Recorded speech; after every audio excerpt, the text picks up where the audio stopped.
안녕하세요. 박인유입니다. 수요 세미나에서 만나 뵙게 되어 반갑습니다.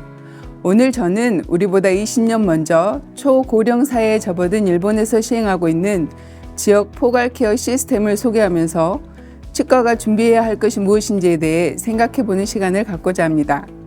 초고령 사회는 이미 우리 앞에 놓여진 숙제입니다. 이 숙제를 잘 풀기 위해 우리보다 20년 앞서서 초고령 사회에 접어든 일본에서 시행하고 있는 것을 살펴보면서 성과와 시행착오를 보고 우리가 준비하는 데 조금이나마 도움이 되었으면 좋겠습니다. 오늘 말씀드릴 목차입니다. 지역 포괄 케어 시스템은 지역을 기반으로 한 통합적인 케어를 의미합니다. 목적은 고령자의 존엄성 유지와 자립생활 지원이고요. 노인이 되어 중증 질환으로 돌봄이 필요하게 되더라도 가능한 지금까지 살아온 동네에서 자신다운 삶을 인생의 최후까지 계속할 수 있도록 주거, 의료, 요양, 예방, 생활지원 서비스를 종합적으로 제공하는 시스템을 말합니다. 우리나라의 에이징 인 플레이스 개념을 담은 커뮤니티 케어와 같다고 할 수 있겠습니다. 이 시스템은 간호가 필요한 상태가 되어도 가급적 자택에서 살고 싶은 것이 당연하고요. 그리고 초고령화, 출산으로 인한 인구 감소, 사회 보장비 증가로 인하여서 현재의 의료 체계로는 감당할 수 없기 때문에 필요성이 대두되었습니다. 이 시스템은 저희들이 잘 쓰지 않는 용어이긴 하지만 자조, 호조, 공조의 개념으로 설명을 하는데요. 자조는 가급적 스스로 할 수 있는 일은 스스로 하자. 그리고 호조는 상조와 같은 의미인데 서로 돕는 것. 그리고 공조와 공조는 각각 사회보험과 세금으로 운영하는 것을 의미합니다. 지역 포괄 케어 시스템의 연역을 살펴보면 2000년도에 개호보험법을 제정하였고요. 2005년도에 지역 포괄 지원센터를 설립을 합니다. 이때 지방자치단체 중심으로 하다 보니 지역 간의 편차가 굉장히 커서 2012년도에 소비세를 인상하면서 이 인상분을 지역 포괄 케어 시스템에 투입하면서 재정비가 시작되었습니다. 그래 2014년도에 의료개호 일괄법을 제정을 했고요. 2019년도부터 이 시스템이 탄력을 받고 있다고 합니다. 그럼 왜 지역 포괄 케어 시스템을 생각을 했을까요? 도입 배경을 보면 역시 고령화 속도를 빼놓을 수 없는데요. 일본은 1970년에 65세 이상이 인구의 7%인 고령화 사회에 진입을 했기 때문에 1970년대 후반부터 고령화에 대한 준비가 필요하다는 것을 인식하기 시작하였습니다. 2005년도에는 65세 이상의 인구가 20%인 초고령 사회에 이미 진입하였고 베이비 부머 세대가 75세 이상이 되는 2025년 이후에는 국민의 의료나 간호의 수요가 더욱 증가할 것으로 전망되고 있습니다. 두 번째 이유는 고령화가 진행됨에 따라 요개호, 즉 돌봄이 필요한 노인 인구가 증가하여 의료비가 급증하였습니다. 그래프를 보시면 돌봄이 필요한 나이가 80세 이상이 되면 급격하게 늘어서 30%를 넘게 됩니다. 이에 따라 의료비가 급증하고 돌봄을 하는 도움이나 여러 시설 등 다양한 돌봄 서비스가 필요합니다. 그리고 세 번째 이유는 지역사회의 변화로 인하여 의료 자원의 수요와 자원의 불균형을 초래하는데요. 2014년에 마스다 보고서에 의하면 현재의 인구 감소 추세라면 2040년까지 일본의 절반, 즉 896개의 지방자치단체가 소멸한다는 경고를 담은 내용입니다. 이때부터 인구 문제로 인한 쇠락과 소멸의 공포가 본격적으로 공론화되기 시작하였는데요. 최근에 이런 내용이 방영되었는데요. 쇠락한 일본 신도시, 이동식 슈퍼마켓 등장이라는 내용입니다. 1970년대 초엔 아이들이 많았던 신도시가 현재는 고령화율이 60%이고 빈집도 많고 남은 건 노인들 뿐이라는 내용입니다. 이런 현상은 일본만의 문제가 아닙니다. 우리나라는 출산율이 0.84로서 OECD 회원국 중 가장 낮고요. 2045년엔 한국이 일본의 고령화율을 추월한다는 보고서가 나왔습니다. 우리가 커뮤니티 케어에 적극적인 관심을 가져야 하는 이유도 여기에 있습니다. 최근에 4월 19일의 기사인데요. 지난 2월 기준으로 228개 지자체 중 118곳이 소멸위험 지역으로 분류되었다고 합니다. 저출산 고령화의 문제가 정말 우리 눈앞에 닥친 문제이고 이러한 때 우리는 무엇을 준비해야 할까 고민하며 이러한 정책에 적극적인 관심을 가져야 한다고 생각합니다. 다음은 지역 포괄 케어 시스템으로 다시 돌아와서요. 이 5가지 구성 요소가 있는데 보면 돌봄, 의료, 예방 영역은 전문적인 서비스이고요. 그 전제로서 주거와 생활지원, 복지 서비스가 서로 밀접하게 관련되어 있습니다. 가장 중요한 것은 주로 이 시스템을 이용하는 세대가 독신, 고령자가 주류를 이루는데 재택 생활을 선택하는 것의 의미가 무엇인지를 본인이나 가족이 이해하고 이를 위한 마음가짐이 중요하다고 합니다. 이 시스템을 잘 구축하기 위해서는 당사자 및 가족의 협력, 지역 내의 공동체 회복, 기존의 공적 보험 제도의 강화, 이것을 이끌어갈 강력한 지자체의 기능 강화가 필요하다고 합니다. 지역 포괄 케어 시스템의 모습인데요. 이 그림 안에 모든 개념이 들어 있습니다. 가장 중요한 것은 가운데 보시면 주거인데요. 생활의 기반으로서 필요한 주거입니다. 본인의 희망과 경제력에 맞는 주거 형태의 확보가 이 시스템의 전제가 됩니다. 자택이나 고령자형 생활주택 등 고령자가 안심하고 살 수 있는 주거이며 고령자의 프라이버시와 존엄성이 충분히 지켜지는 그러한 주거 환경이 필요합니다. 마지막까지 건강하게 생활할 수 있도록 생활지원과 개호 예방을 하는데 생활지원에는 식사 준비 등 서비스할 수 있는 지원부터 인근 주민의 요청이나 보호 등 비공식적인 지원까지 폭넓고 담당자도 다양합니다. 생활 빈곤자 등에게는 복지 서비스로서의 제공도 실시합니다. 개개인이 안고 있는 과제에 맞추어 돌봄, 재활치료, 의료, 간호, 보건, 예방이 전문직에 의해 제공합니다. 지역 포괄 케어 센터에 케어 매니저가 있어서 서로 다른 직역 간 코디네이션을 합니다. 이 시스템은 가장 중요하게 약 30분 이내에 필요한 서비스가 제공될 수 있도록 일상생활권, 즉 중학교 단위를 중심으로 단위를 정하고 있습니다. 또한 보험자인 시정촌이나 도도부연, 즉 지방자치단체가 자주성이나 주체성을 가지고 지역 특성에 맞게 만들어 나가는 것이 필요합니다. 지역 포괄 케어 시스템에서 가장 중요한 게 지역 케어 회의인데요.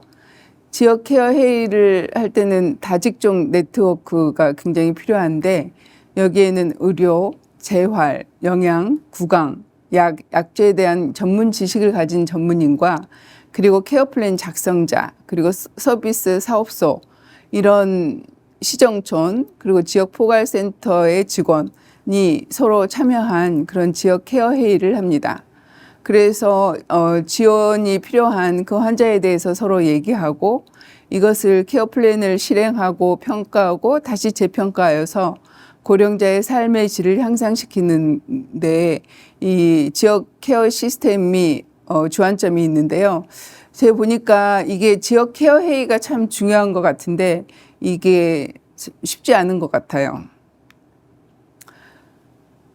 보면 지역 포괄 케어 시스템에서 이제 저희들이 살펴봐야 할 것은 재택 의료가 당연히 들어가야 되고 그리고 돌봄과 연계를 시켜야 되는 거고 그리고 지속 가능한 다직종 네트워크를 서로 지원할 수 있도록 그렇게 시스템을 갖춰야 됩니다.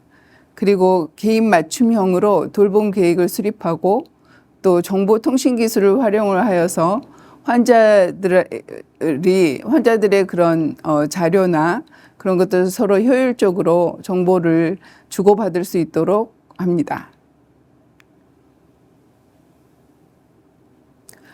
다직종 연수도 또 실시를 하는데요. 이때는 그런 다직종 연수의 그룹 워크를 통해서 네트워크를 만들고 또 새로운 지식을 습득하고 다른 직종으로부터 피드백을 받아서 계속 발전하는, 그리고 또 동기화를 향상시키는 그런 일들을 하는데, 보시면 팀 어프로치에서 여러 직종이, 의료에서는 여러 직종이 있습니다. 보시면 언어치료사, 간호사, 영양사, 조리사, 작업치료사, 요양보호사, 의사, 치과의사, 치위생사, 사회복지사, 이런 여러 직종이 그룹 워크를 하는 게 좀 쉽지는 않은 것 같아요. 그렇지만 이걸 계속 함으로써 재택 서비스의 실천의 스킬을 향상을 시키고, 또 재택 의료 체제에 필요한 소통을 향상시키고, 또 팀 빌딩에 의한 지역에서의 재택 의료 인재가 양성될 수 있도록 이런 연수를 굉장히 많이 실시하는 것을 보았습니다. 고령화 인구 구조 변화에 대한 일본 치과계는 어떠한 대응을 했는지 보시면, 2025년 문제를 보면 2025년도에는 후기 고령자, 즉 75세 이상이 30% 이상이 되는 것입니다. 그래서 이때 주로 치과에 오시는 분들이 잘 오시지 않기 때문에 고령자의 진찰률이 굉장히 낮아질 것이다. 그래서 치과에 오지 못하는 환자를 어떻게 진료할 것인가, 이에 대해서 대응을 하자 하는 게 일본 치과계의 대응이었고요. 2040년 문제는 고령화율이 더 큰 증가하고 또 인구가 감소, 과소 및 도서 지역의 소멸, 지방자치단체가 감소가 되는데, 이때 치과에서는 어떻게 할 것인가 하면, 소멸되는 지역과 환자를 지키고 보다 광범위한 지역을 대상으로 하여서 지역 포괄센터 등과 밀접하게 연계해서 의료 측면뿐만 아니라 지역의 다양한 요구를 충족시키는 그런 치과계가 되어야 한다라고 얘기를 했습니다. 초고령 사회가 되면 치과 의료 서비스는 어떻게 변화할까요? 모식도를 보시면 1980년까지는 충치나 보철 치료 등 치아의 형태 수복을 주체로 한 의료기관 중심의 치료였다면, 2025년도엔 환자의 라이프 스테이지나 신체의 상황에 따라 치료 형태가 변화합니다. 초고령 사회가 진행됨에 따라서 치료의 난이도도 증가되고요. 그리고 치아 형태 회복보다는 구강의 기능 회복에 중점을 주는 치료가 많아집니다. 보시면 치료의 난이도도 훨씬 증가하고요. 그리고 노인이 될수록 자립도도 저하하고 전신질환도 많으시고, 또 가령에 의한 구강 내 변화도 심해지고 치아 상실의 위험도 증가하기 때문에 저희들이 치료를 할 때 이런 부분에 신경을 써서 치료를 해야 되지 않을까 싶습니다. 그래서 치과 치료도 패러다임이 변화를 해야 되는데, 아까 말씀드린 것처럼 치과 치료 수요도 변화합니다. 치아 형태의 회복 개념에서 구강 위생 관리 및 연화 운동 지도와 같은 예방과 재활 치료로 변화하고요. 그리고 찾아가는 진료로 변화합니다. 커뮤니티 케어는 본격적인 방문 진료의 준비인데요. 환자의 요구가 있는 곳에 의료가 있다 해서 의료인이 환자의 요구에 맞춰 방문 진료를 하는 것이죠. 저희가 일본을 방문을 했을 때 일본 치과 의사들을 인터뷰를 한 적이 있었거든요. 그때 보면 왜 방문 진료를 하게 됐냐 하면, 치과에 내원했던 환자들이 연세가 드시니까 치과에 오지 못하시고 또 불편감을 호소하셔서 방문 진료를 하지 않을 수 없었다라고 인터뷰를 하시는 분을 들었거든요. 그런 것과 마찬가지로 앞으로 초고령 사회가 되면 결국 치과에 내원하지 못하는 환자들이 많아지고, 그러나 또 환자는 불편감이 있고 그러면 아마도 방문 진료를 저희들도 준비를 해야 되지 않을까 싶습니다.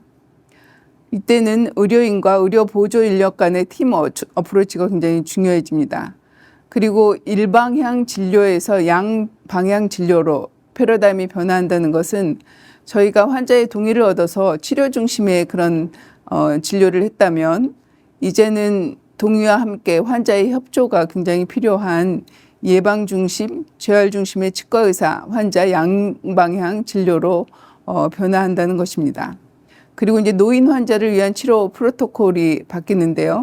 저희들이 그동안 교합과 여러 가지 수복과 형태 수복, 이런 기능 회복, 이걸 생각을 해서 보통 교합을 잘 맞춰주는 그런 의치였다면 좀 맞지는 않지만 환자가 그 의치를 가지고 으깨어서 음식을 드실 수 있는 그런 의치로 만들 수도 있어야 된다는 것입니다. 그래서 노인 환자들을 위한 치료 프로토콜이 필요하다. 그리고 고령 친화형 치과 의료 산업이 아마 발전을 할 것입니다. 초고령 사회에서 치과의 역할을 한번 살펴보겠습니다. 치매 환자 증가에 따라서 치과 보건 의료의 역할 해서 이거는 일본에서 발표를 한 건데요. 신 오렌지 플랜이라고 해서 고령자의 4명 중에 1명이 인지증 혹은 그 예비군, 고령화가 진행됨에 따라서 인지증 환자도 더욱 증가할 것이다. 그래서 2025년도에는 약 700만 명이 치매 환자일 것이다 라고 되는데요. 그렇지만 이 치매 환자라도 치매 환자의 의사가 존중되고 환자가 살았던 곳에서 계속 살 수 있는 그런 환경을 만드는 게 목표입니다. 이때 치과 의사의 역할은 치매의 조기 발견의 역할뿐 아니라 주치의와 연계하여서 구강 기능 관리 등을 적절히 시행하는 것이 필요합니다. 또한 재택의료와 개호 연계 추진, 즉 방문 진료가 필요한데요. 이건 저희가 예전에 동경의과 치과대학을 방문했을 때 그 교수님께서 나와서 환자를 섭식 연화 장애를 지도를 하시는 것을 저희가 직접 보았는데요. 이렇게 돌봄이 필요한 고령자 증가와 함께 방문 진료를 하는 치과 의사는 먹기 위한 것보다 더욱 광범위한 대응이 필요합니다. 그래서 저작 기간의 정비뿐 아니라 영양에 대한 것도 필요하고요. 또 조리 방법, 섭식 연화, 재활 등 이런 것을 지도를 할 수가 있어야 하고 또 다른 영양 섭취 방법, 인지 기능 등 의치를 사용할지 말지 이런 것을 이해하여 지도하는 능력도 요구됩니다. 그래서 지금까지 살펴본 것처럼 저희가 그동안 대한여성치과의사회와 대한노년치의학회에서 일본 치과대학 타마클리닉과 동경의과치과대학 섭식연화재활과를 3회 이상 방문을 하였습니다.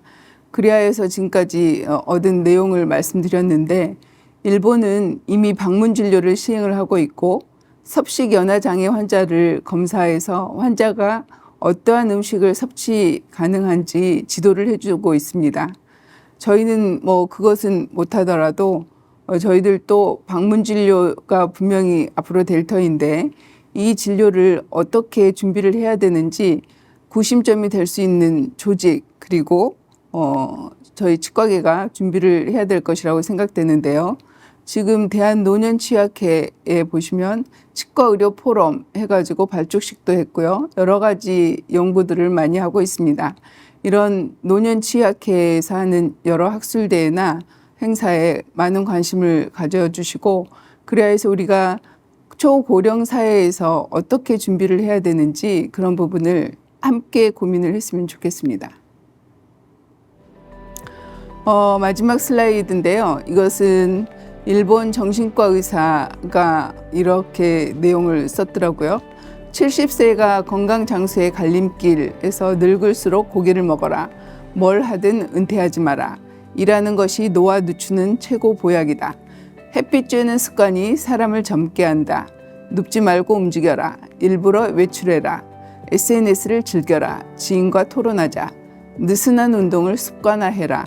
혈압, 혈당치를 과하게 조절할 필요 없다. 라고 쓰셨던데 앞으로도 저희도 초고령 사회를 대비하여서 저희 치과 의사들도 건강한 그런 삶을 살았으면 좋겠습니다. 경청해 주셔서 감사합니다.